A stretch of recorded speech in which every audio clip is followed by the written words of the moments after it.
Ces échanges de tirs entre la force rwandaise et l'armée congolaise ont provoqué les déplacements massifs des populations des différents villages situés dans le groupement de Bumba en territoire de Nyiragongo.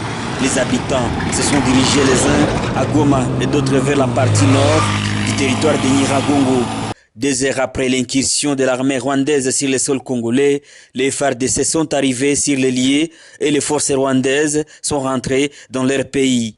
L'armée rwandaise a pénétré la frontière à la recherche de certaines personnes de la nationalité rwandaise qui auraient traversé clandestinement vers Bumba, échappant ainsi au contrôle des RDF.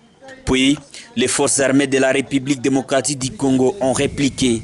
Aucun bilan dressé par l'armée congolaise, mais la population révèle que des armes AK-47 de des forces auraient été saisies lors de ces affrontements.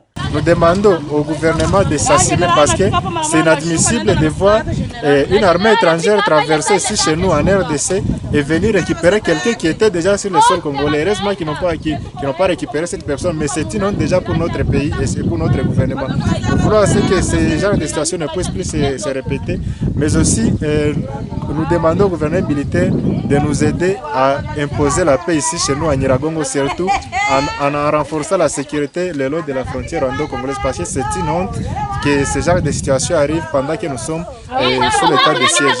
Le lieutenant-colonel Njike Kaiko Guillaume, porte-parole des forces armées de la République démocratique du Congo en province du Nord Kivu, précise que le mécanisme conjoint de vérification de la CIRGL s'en occupera de ces énièmes cas d'incursion des RDF sur le sol congolais.